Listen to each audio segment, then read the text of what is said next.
Hello students, welcome to my YouTube channel. 24 फरवरी हिंदी का paper जो आपका लमसम 1-2 दिन ही रह गए हैं। भाई 24 फरवरी में हिंदी का पेपर, पहला पेपर है आपका क्लास 10th वालों का, यूपी बोर्ड का। ठीक है, अब हिंदी का जो पेपर है इसमें मोस्ट इम्पॉर्टेंट चीज़ें क्या हैं, क्या क्या पॉइंट है जो आपको जानना सबसे ज़रूरी है एग्ज़ाम के लिए। ठीक है, अभी तक आपने कुछ नहीं पढ़ा है तो क्या कर सकते हो, क्या क्या चीज़ें यहाँ पर सब आपको यहाँ पे अभी मैं बताऊंगी। ठीक है, तो आप लोग को अभी क्या करना है, पहले आप लोग चैनल को सब्सक्राइब कर लो, बेल आइकन को ऑन कर लो ताकि मेरी आने वाली वीडियोस का नोटिफिकेशन आपको मिलता रहे। साथ ही वीडियो को शेयर करना और वीडियो को लाइक करना। कहीं भी कोई दिक्कत आ रही हो किसी भी सब्जेक्ट में, आपको Hindi, English, math, science, drawing, sociology, social science होती है आपकी ना यहाँ पे, तो ये 6 सब्जेक्ट है आपके। तो इन 6 सब्जेक्ट में कहीं भी आपको कोई दिक्कत आ रही हो तो आप मुझे कमेंट करके पूछ भी सकते हो। ठीक है, मैं आपके कमेंट्स का रिप्लाई भी ज़रूर करूँगी। यहाँ पर है आपका ये हिंदी का पेपर, ये आज आपको बता रही हूँ क्योंकि आपका हिंदी का पेपर समझ लीजिए एक ही दिन रह गया आपका एक हिंदी का पेपर में, तो आपको अब बहुत मेहनत करनी है हिंदी के पेपर पे। 24 फरवरी को है आपका ये पेपर। पहला है भाई कॉपी लिखने का तरीका, कॉपी कैसे लिखनी है, आपको क्या तरीका है, किस टाइप से लिखनी है। कभी कभी ऐसा होता है ना कि हमें 100% क्वेश्चन आते होते हैं, हमें सारे क्वेश्चन आते होते हैं, हमें सबका आंसर पता होता है, बट हमें ये नहीं पता होता कि हम ये किस तरीके से लिखें, कितना लिखें, क्या है इनको किस तरीके से लिखना है, ये चीज़ हमें नहीं पता होती है। अब दूसरा पॉइंट है आपका कि पेपर में कुछ ना आता हो तो क्या करें। अगर आपको पेपर में कुछ नहीं आता है तो आप क्या कर सकते हो।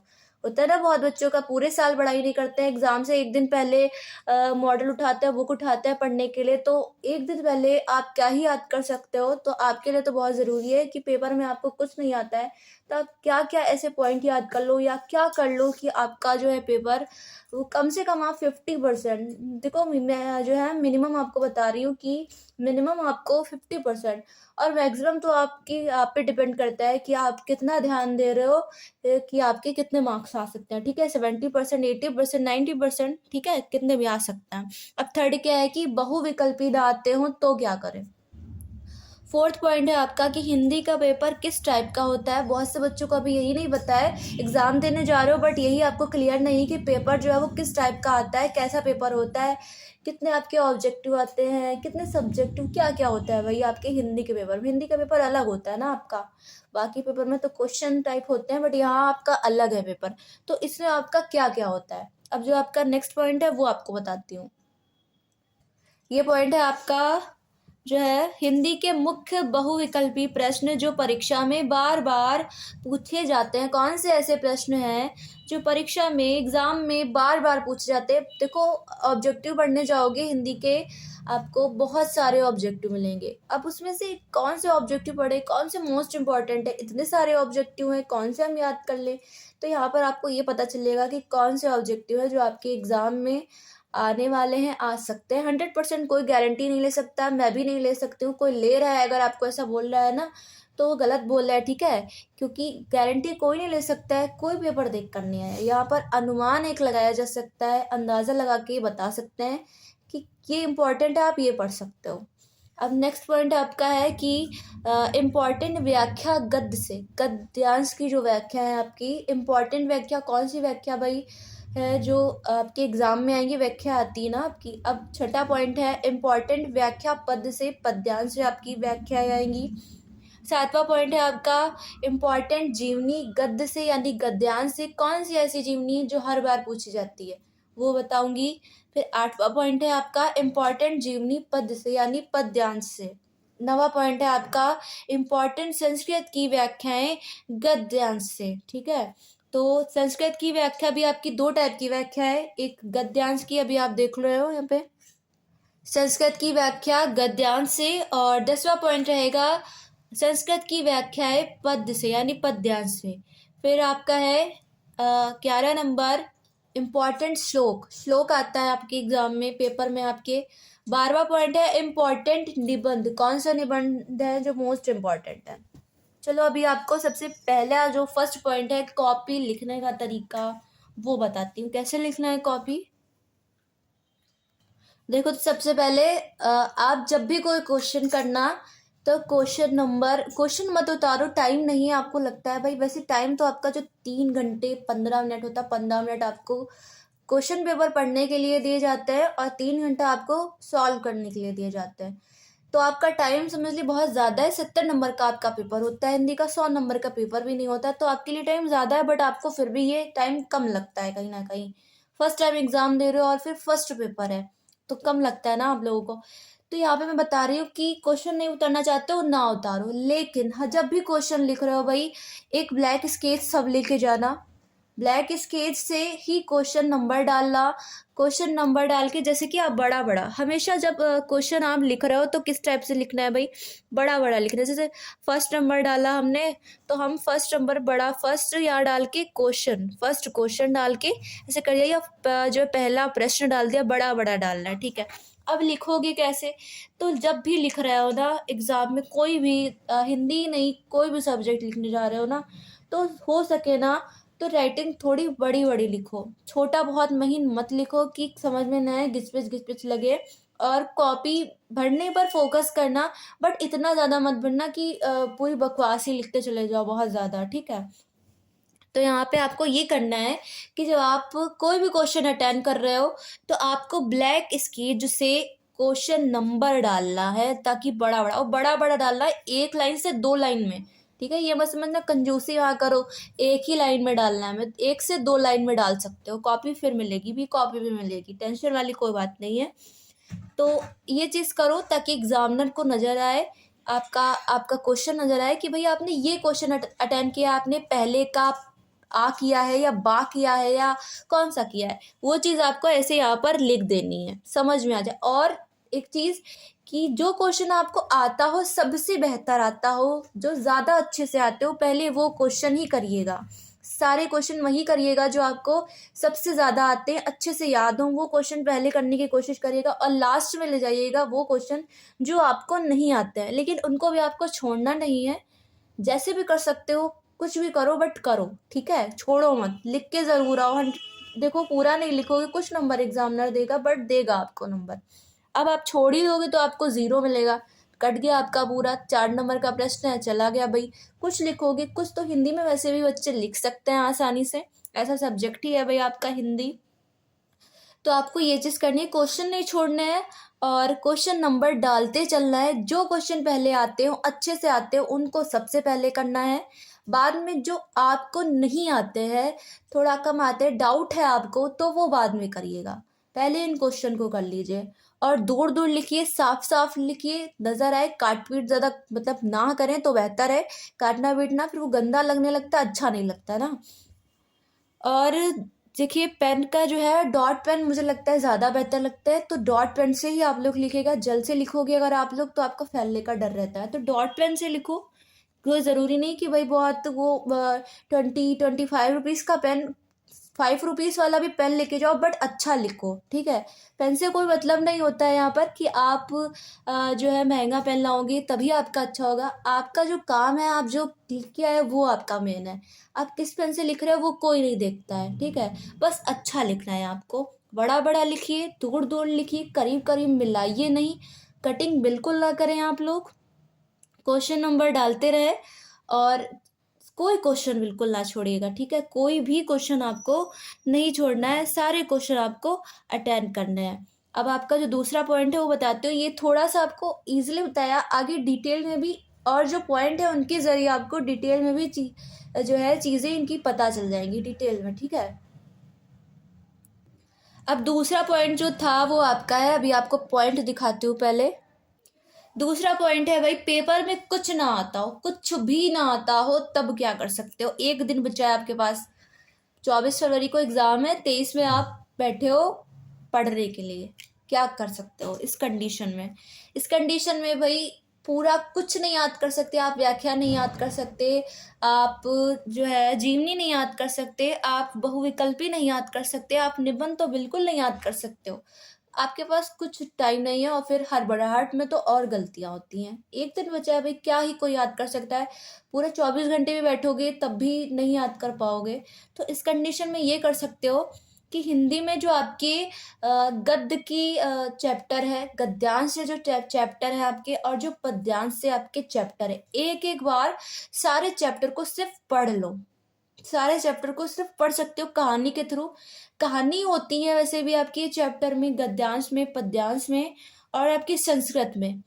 इजी है संस्कृत, वैसे ये मत समझना संस्कृत बहुत टफ है। यहाँ वाली जो संस्कृत है आपकी 10th क्लास की, बहुत इजी है संस्कृत आपकी। तो सिर्फ इन स्टोरीज को पढ़ लो ताकि पता चल जाए कौन सी स्टोरी में क्या था। सिर्फ इतना जानने के लिए कि कौन सी स्टोरी में क्या था।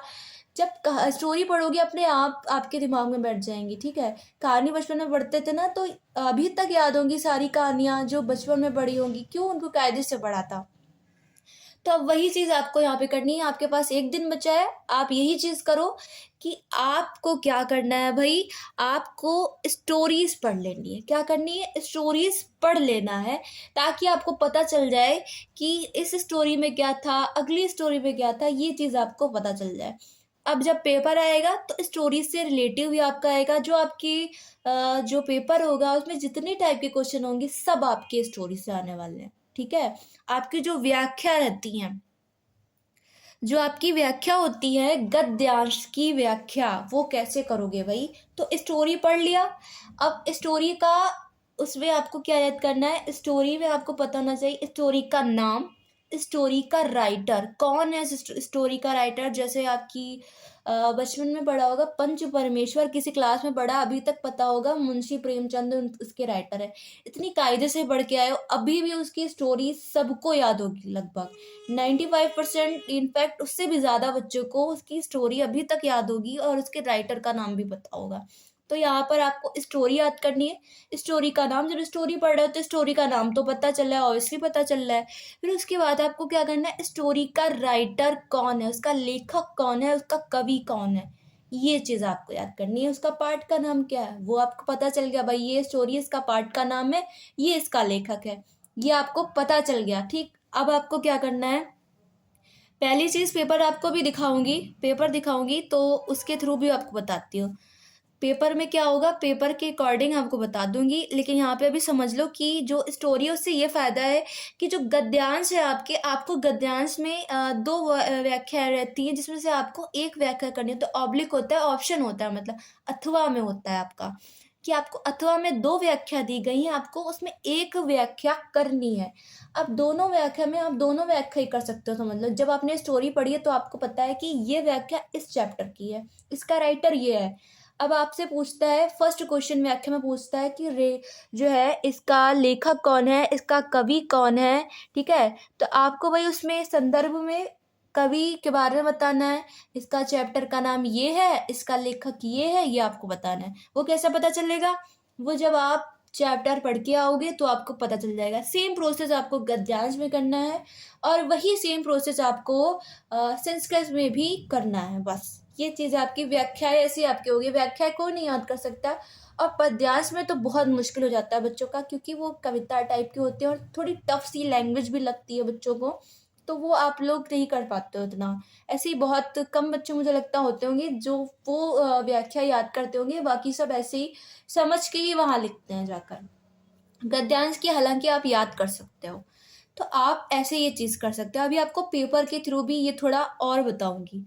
अब जो है आपका थर्ड पॉइंट क्या है, वो है कि बहुविकल्पी ना आते हो तो क्या करें। 20 बहुविकल्पी आएंगे, पहले ये क्लियर करती हूँ कि 20 बहुविकल्पी आएंगे हर पेपर में, हिंदी में, इंग्लिश में, गणित में भी, और आपके कला में भी आएंगे भाई। कला में भी आपके बहुविकल्पी प्रश्न आएंगे, 20 बहुविकल्पी प्रश्न। विज्ञान में भी 20 बहुविकल्पी प्रश्न, समाज विज्ञान में भी 20 बहुविकल्पी प्रश्न आएंगे आपके। सब में 20-20 प्रश्न है। पासिंग मार्क्स तो समझ लो, अगर बहुविकल्पी कर ले जाते हो 20 के 20 सही है तो 20 नंबर तो यहीं से मिल रहा है। कुछ आपने थ्योरी में किया, आप पास तो ऐसे ही हो रहे हो।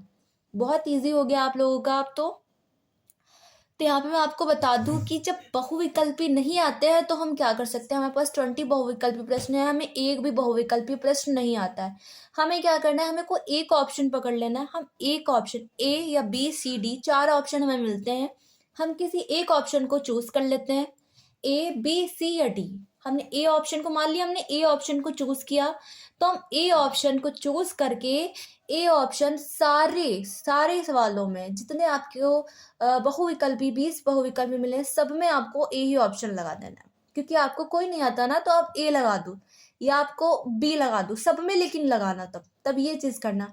या आप ये चीज कर सकते हो कि ए बी सी डी आपने ये लगा दिया, ए लगाना है तो ए लगा दिया, बी लगाना तो हम बी लगा रहे हैं, सब में बी लगा रहे हैं, बट सी लगा रहे हैं तो सी ही सब में लगा रहे हैं, और डी लगा रहे हैं तो डी ही सब में लगा रहे हैं। ठीक, अब क्या है, अगर जो है हमें एक दो बहुविकल्पी आ रहे हैं, हमें एक बहुविकल्पी आ गया, अब जो हमें एक बहुविकल्पी आता है उसका राइट आंसर अगर बी है तो सारे बी लगा डालो, उसका राइट आंसर सी है तो सारे डी लगा डालो। वैसे ही अगर आपको 2-3 बहुविकल्पी आ रहे हैं तो देखो 2-3 जो आपने बहुविकल्पी करे हैं उसमें से आपने सबसे राइट आंसर किस पे लगाया है, सी को सबसे ज़्यादा आपने सी को जो है गोला किया है, या डी को किया है, या बी को किया है, या ए को किया, जिसको ज़्यादा किया है वही सारे सब पे लगा दो।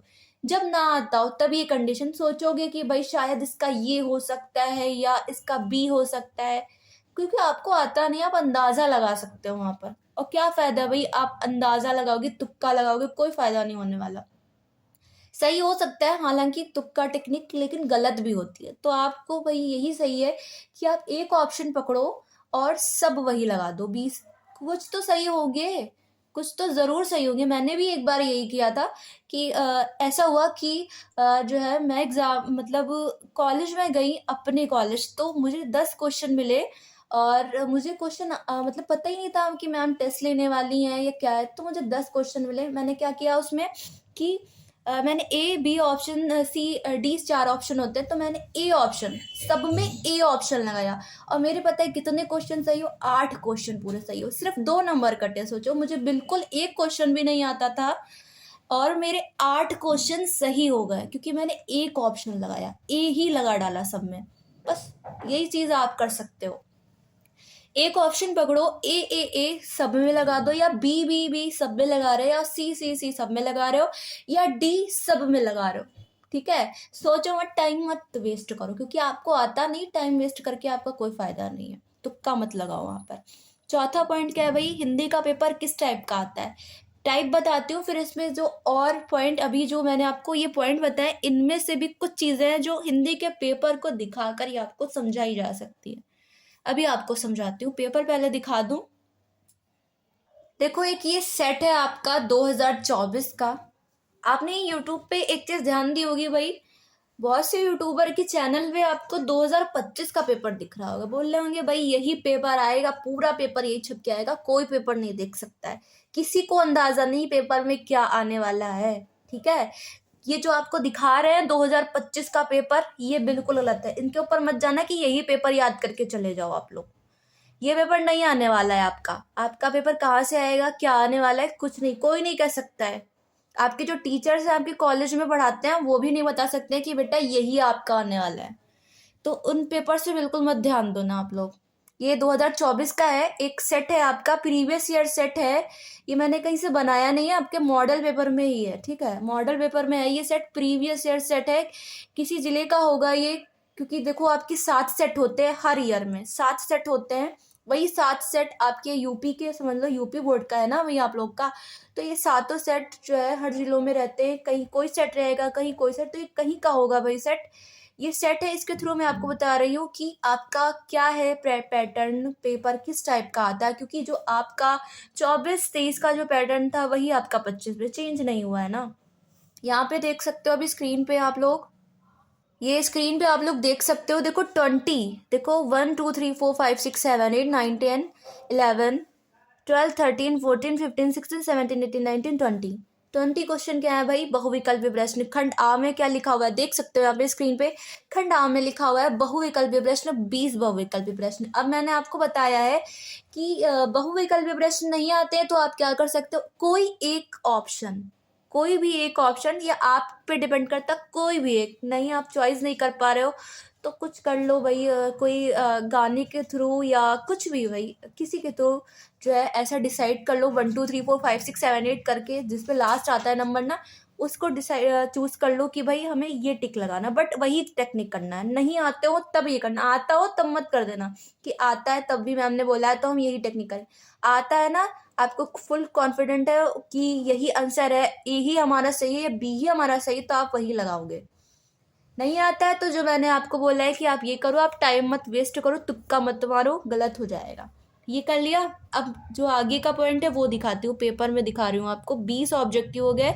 आगे क्या है आपका, देखो ये आपको मैंने अभी बोला था कि जो है गद्य, देखो देख सकते हो 21 नंबर, 20 तक बहुविकल्पी हो गए, 21 नंबर पर क्या है आपका, गद्यांश पर आधारित सभी प्रश्नों के उत्तर दीजिए अथवा लगाए। 2 व्याख्या दी हुई है, एक व्याख्या दोनों में से आपको करनी है। अब ये कैसे पता चलेगा कि ये व्याख्या कहाँ से आई है, कौन से चैप्टर की, तो मैंने आपको बताया है कि आपको क्या करना है। आपके पास टाइम नहीं है, अब आप लोग चैप्टर पढ़ो, चैप्टर का राइटर देखो कि इस चैप्टर का राइटर कौन है, बस इतना देख सकते हो। यही आपका है, अब लास्ट मोमेंट में यही कर सकते हो। अब क्या करना है, जिनको बिल्कुल जो टाइम भी नहीं उनको यही चीज़ कर सकते हो ना। तो यहाँ पे आपका फर्स्ट क्वेश्चन भाई है, उपयुक्त गद्यांश का संदर्भ लिखिए। संदर्भ में आपको बताना होता है कि जो है ये किस पार्ट से लिया गया है और इसके राइटर कौन है, इसके रचयिता कौन है, ठीक है। फिर गद्यांश के रेखांकित अंश, रेखांकित अंश क्या होता है, जिन पे लाइन नीचे लिखी खिंची होती है, बस ये रेखांकित अंश होते हैं। और व्याख्या भी रेखांकित अंश की जाती है और किसी की नहीं, ठीक है। फिर जो तीसरा पॉइंट है, क्वेश्चन की तुलना किससे की गई, जब इसको पढ़ोगे ना तो इसमें तुलना भी निकाल लोगे, बस इसी से लिख देना ना। व्याख्या, रेखांकित अंश की व्याख्या नहीं करनी आती। फर्स्ट पॉइंट लिख लिया भाई आपने, 2-2 नंबर के हैं 3 क्वेश्चन, 6 नंबर की व्याख्या है गद्यांश की, 2-2 नंबर के 3 क्वेश्चन है। पहला पॉइंट आपने ऐसे लिखा क्योंकि आप चैप्टर पढ़ के आए हो। फर्स्ट चीज यही देखेगा आपका एग्जामिनर कि आपने चैप्टर का नाम, चैप्टर के राइटर का नाम सही लिखा है कि नहीं लिखा है, आपने सही लिख लिया। दूसरा पॉइंट है आपका रेखांकित जो है अंश की व्याख्या, गद्य में जो है रेखांकित अंश की व्याख्या। तो ये जो रेखांकित अंश है इसकी व्याख्या करना नहीं आता, यही उतार डालो, छोड़ो मत, यही उतार डालो, बहुत ज़्यादा मत लिखना। समझ लो ज़्यादा से ज़्यादा 5-6 लाइन हो, हद से ज़्यादा, बस इससे ज़्यादा मत लिखना, ठीक है। 5 से ज़्यादा, 5-6 से ज़्यादा मत लिखना। बहुत ज़्यादा लिखोगे तो एग्जामिनर पक्का आप पे शक करेगा कि पक्का इसमें गड़बड़ ही लिखी हुई है, तो इसमें नंबर कम ही दे देते हैं। तो इतना लिखो कि उसको शक ना हो और साफ साफ लिखो कि ज़्यादा वो पढ़े ही ना। थर्ड पॉइंट लिखो कि कुसंग की तुलना किससे की गई है, इसको पढ़ोगे कुसंग की तुलना के बारे में पता चल जाएगा। नहीं पता चलता है तो इसी व्याख्या में से कुछ लिख दो। अब ऐसे ही खा व्याख्या है, खा नंबर में आपको अथवा दिया गया, आप दोनों में से एक करोगे, सेम प्रोसेस आपको यही करना है। खा करना है, का करना है, ये आप पे डिपेंड करता है, लेकिन आपको क्या प्रोसेस करना है, ऐसे ही करना है जैसे मैंने आपको बताया कि आपको चैप्टर पढ़ लेना है। चैप्टर वैसे भी ज़्यादा नहीं होंगे आपके, ज़्यादा से ज़्यादा 5-6 अगर गद्यांश में होंगे तो 5-6 आपके पद्यांश में होंगे, बस ऐसे ही। और हिंदी में वैसे भी स्टोरी पढ़ना कोई बहुत बड़ी बात नहीं, आसानी से पढ़ सकते हो। ये हो गया आपका गद्यांश की व्याख्या, आपकी क्लियर होगी कैसे करना है, क्या तरीका हो गया। अब पद्यांश की दिखाती हूँ, जो क्योंकि सेकंड पॉइंट आपका यही है, अभी देखना आप लोग स्क्रीन पे। अब ये 22 नंबर में आपका एक पद्यांश पर आधारित सभी प्रश्नों के उत्तर, पद्यांश दिया हुआ है भाई, तो मैंने आपको बोला है कि आप पद्यांश में भी देख लो, समझ लो कि ये जो आपको दिए गए पद्यांश, इनकी सब पढ़ लो, इनके राइटर का नाम पता चल कर लो कि ये किस में है, ये पता चल जाए। इसमें भी सेम प्रोसेस आप कर सकते हो कि आपको इसमें भी गद्यांश का संदर्भ बोल रहा है। फर्स्ट पॉइंट में 2-2 नंबर मिल रहे हैं भाई, 3 प्रश्न है, तीनों को अटेंड करोगे तभी 6 नंबर मिलेंगे। भले एग्जामिनर 6 में से 5 दे जा रहा है, बट आपको दे तो रहा है क्योंकि आपको कुछ याद नहीं है। आपको 5 मिल रहे हैं तब भी आपके लिए बहुत बेहतर है। 5 में समझ ली 5 भी नहीं मिल रहे, 4 भी मिल रहे तो भी बहुत है, क्योंकि आपने तो कुछ याद ही नहीं किया ना, उस कंडीशन में आपका ये बेहतर है। तो आपको क्या करना है कि भाई गद्यांश का संदर्भ लिखना है, जो मैंने बताया अभी। पद्यांश में आपको वैसे ही लिखना है जैसे आपको गद्यांश में बताया था मैंने, कि आपको राइटर का नाम पता होना चाहिए, आपको पता होना चाहिए कि ये कहाँ से आया भाई, ये जो है पद्यांश आपको ये जो दिया गया है ये कहाँ से आया, किस राइटर का है, ये आपको बता देना है बस, ठीक। ये चीज़ हो गई। फिर आपको व्याख्या रेखांकित अंश की यही सब उतार दो। अगर इसको समझ सकते हो, इसकी हिंदी कुछ समझ रहे हो कि क्या इसका अर्थ हो सकता है, तो वो लिख दो। बीच में लिख दो, थोड़ा बड़ा लिखना, मतलब 5 से 6 लाइन, इतना बड़ा, बहुत ज़्यादा बड़ा नहीं और दूर दूर, ठीक है। तीसरा पॉइंट पूछा आपसे, वो भी इसी से पढ़ के थोड़ा लिख दो, लिखो जरूर, ठीक। ये चीज़ हो गई आपकी, गद्यांश की व्याख्या भी आपकी क्या हो गई, कंप्लीट हो गई। अब आपको अगला बताती हूँ क्या है। अब देखो 23 नंबर में क्या है, का है भाई वाराणस्यम वाला है, और खा है एकदा बहवा, दो में अथवा लगा है। थोड़ा थोड़ा संस्कृत वैसे समझ में आती है कि क्या है लिखा हुआ, बाकी आप स्टोरी पढ़ के आते हो तो आपको खुद पता चल जाएगा कि इस स्टोरी में जो वाराणसी वाली स्टोरी है इसमें क्या है, ये आपको पता चल गया ना, तो बस आप लिख सकते हो। और खा में भी आप इसकी स्टोरी पढ़ के आए हो, रेल के बारे में है, लिख दो बस। कौन अनुवाद इतना पूरा कोई नहीं पढ़ता 100%। आपका है ये 2 और 3 5, इसमें भी आपको संदर्भ में लिखना पड़ेगा, जो कि मैंने आपको बताया कि जब आप चैप्टर पढ़ोगे उसके राइटर का नाम देख लेना, चैप्टर और राइटर का नाम आपको पता हो, आप संदर्भ लिख सकते हो। फिर आपको इसकी व्याख्या करनी है, इसका अर्थ लिखना है, समझ लीजिए हिंदी में अनुवाद करना है। अनुवाद जब आप चैप्टर पढ़ के आए तो आपको पता है कि ये चीज़ का मतलब क्या है, इसमें क्या है, इस स्टोरी में वाराणसी के बारे में क्या दिया हुआ था या रेल के बारे में क्या दिया हुआ था, ये सारी चीज़ें पता चल गई। बस ऐसे आपको करना है एग्जाम में और आप कर ले जाओगे आराम से। आप 5 नंबर का है, 2 नंबर का संदर्भ है, 2 नंबर संदर्भ में तो दे जाएगा आपको, पक्का दे जाएगा, क्योंकि आप राइटर का नाम चैप्टर का नाम लिख रहे हो। और व्याख्या में 3 नंबर की, 3 में 2 भी दे गया, 4 नंबर हो गया, ऐसे हो गए ना 4 नंबर। अब जो अगला पॉइंट है वो क्या है देख लो। अब ये है आपका 24 नंबर, इसमें पद्यांश में देखो, संस्कृत में भी गद्यांश की भी जो है अर्थ आ रहा है, पद्यांश का भी जो है अर्थ आ रहा है, हिंदी में अनुवाद आ रहा है। ये भी आपको मैंने कंडीशन बताई कि आपको क्या करना है, वहां से देख के आओ, पढ़ के आओ, राइटर का नाम पता करके आओ, इसमें राइटर का नाम चैप्टर का नाम आप लिख दो। आप इसका, हो सकता है भाई पद्यांश में दिक्कत आती है तो उतना बेहतर आप इसका अर्थ ना लिख पाओ, लेकिन जब आप संदर्भ सही लिख रहे हो तो उसके 2 नंबर, इसमें कुछ नंबर देगा, 1 1.5 कुछ देगा, तब भी आपका नंबर तो आपको मिल रहा है ना, पूरा नहीं जा रहा है। बिल्कुल नहीं लिखोगे तो सब सारे नंबर चले जाएंगे, ऐसे लिख लो। अगला पॉइंट क्या है वो देखो अभी।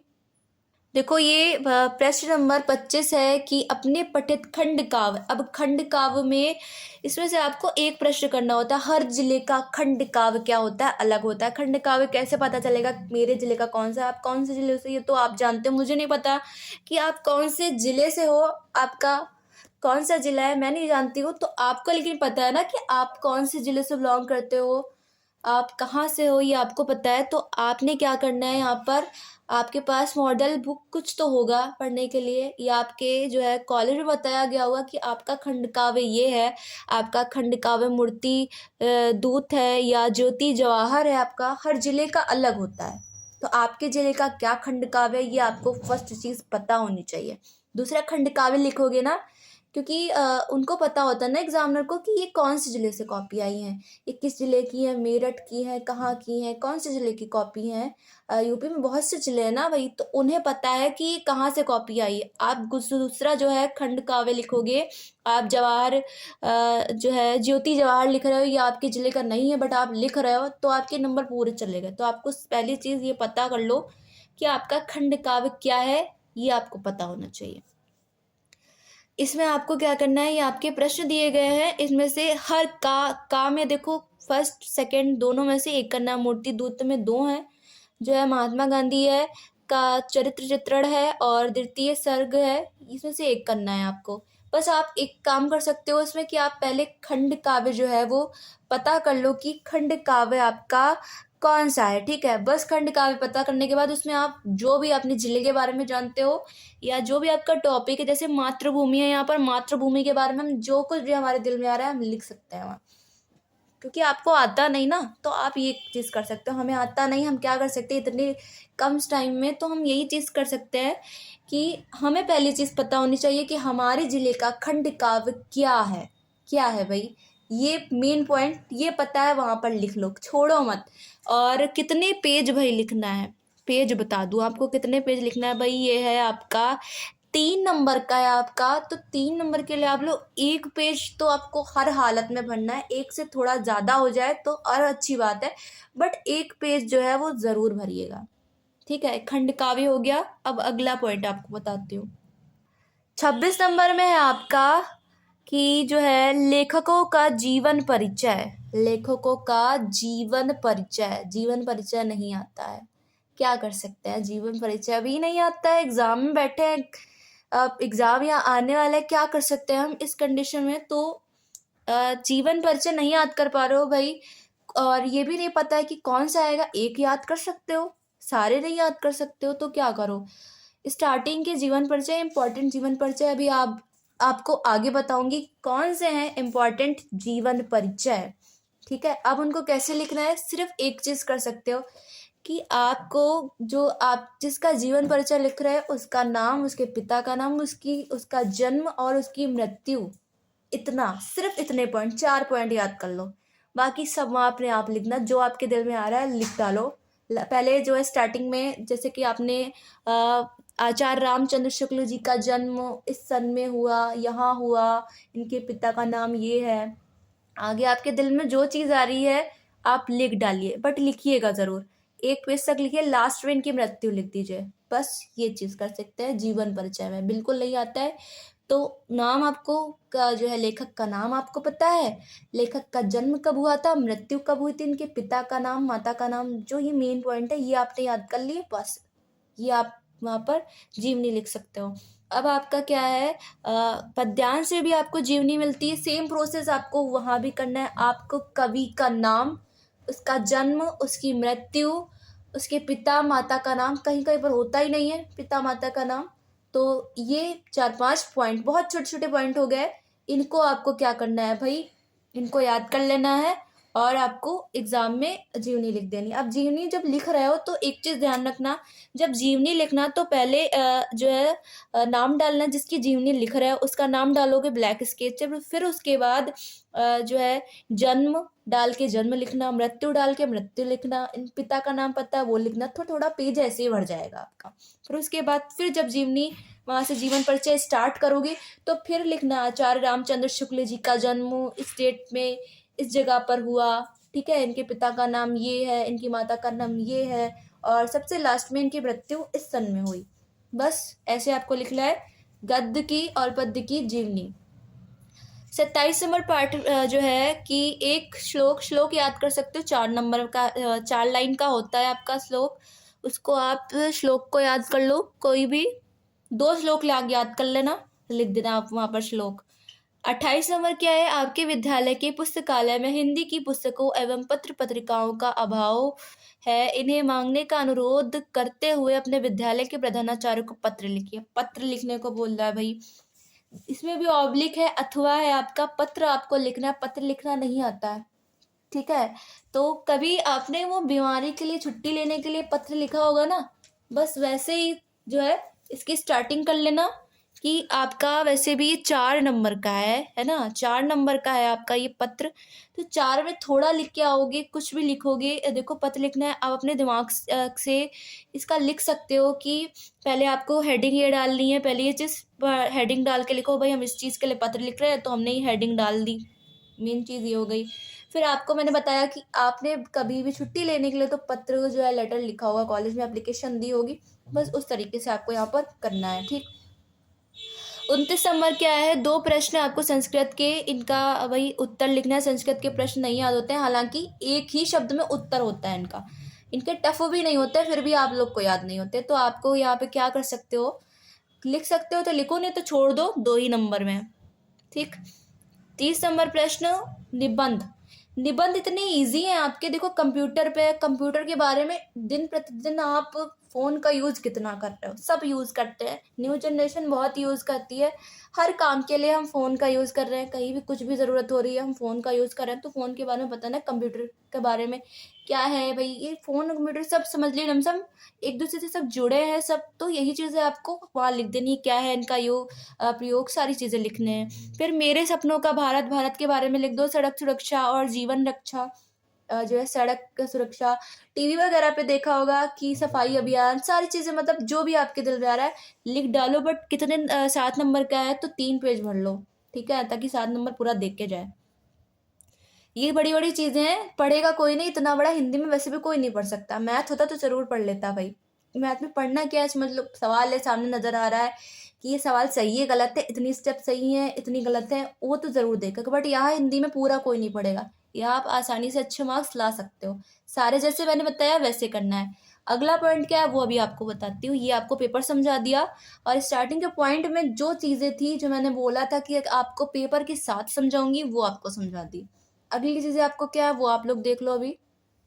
देखो, हिंदी के मुख्य बहुविकल्पीय प्रश्न जो परीक्षा में बार बार पूछे जाते हैं, इसके लिए जो बच्चे वही याद ही करना चाहते हैं कि इंपॉर्टेंट क्वेश्चन हमें मिल जाए जो बार बार पूछे जाते हैं, पूछे गए हैं, प्रीवियस ईयर एग्जाम में पूछे गए हैं। इसके लिए मैंने एक वीडियो अपने चैनल पे अपलोड किया हुआ है, आप लोग जाके उसको देख सकते हो। अब अगला पॉइंट है इंपॉर्टेंट व्याख्या गद्य से। व्याख्या दिखा देती हूँ, अभी आपको दिखाती हूँ, बस आप लोग देख लो व्याख्या कि ये इंपॉर्टेंट व्याख्या है। बाकी याद करना ना याद करना वो आप पे डिपेंड करता है। देखो, पहली व्याख्या तो यही होगी जो अभी आपको पेपर सेट आपको जो दिखाया था वो व्याख्या। ये दो व्याख्या, ये भी most important, previous year exam की है, मोस्ट इंपॉर्टेंट। अभी और दिखाती हूँ आपको। और ये भी आपकी मोस्ट इंपॉर्टेंट व्याख्या है जो स्क्रीन पे आप देख सकते हो गद्यांश की। अभी और दिखा रही हूँ आपको। ये दो और व्याख्या है, ये आप देख सकते हो, मोस्ट इंपॉर्टेंट है आपके एग्जाम के लिए। ये व्याख्या आप लोग याद कर सकते हो तो याद कर लो, ठीक है। एग्जाम में इसमें से कोई ना कोई व्याख्या तो आपको जरूर मिलने वाली है।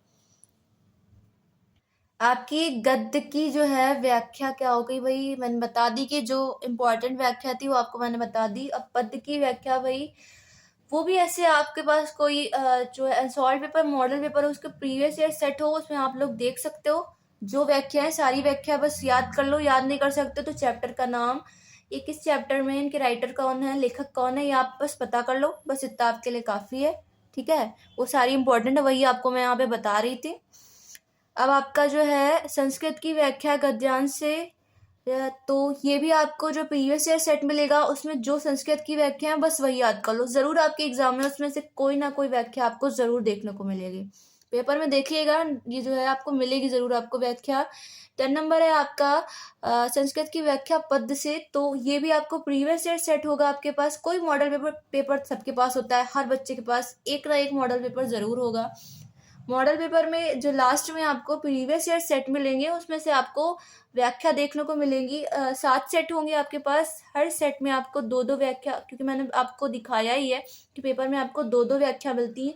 वो सारी व्याख्या ही बस आप याद कर सकते हो तो याद कर लो, नहीं याद कर सकते हो तो समझ लो, या राइटर के नाम, चैप्टर के नाम, इतना याद कर लो, ठीक, आपका हो जाएगा। अब आपका अगला पॉइंट है आपका भाई इम्पॉर्टेंट श्लोक। श्लोक क्या है, श्लोक भी आप जो है प्रीवियस ईयर सेट से देख सकते हो, और निबंध जो है वो भी आपको प्रीवियस ईयर सेट में मिल जाएगा, ठीक है। सारी चीज़ें आपको वहीं से मिल रही हैं, मैंने आपको बता दिया है, क्योंकि जो आपको प्रीवियस ईयर का ही मैं आपको बताने वाली थी, क्योंकि 2024 का जो है ये आपके लिए सबसे ज़्यादा इम्पोर्टेंट है।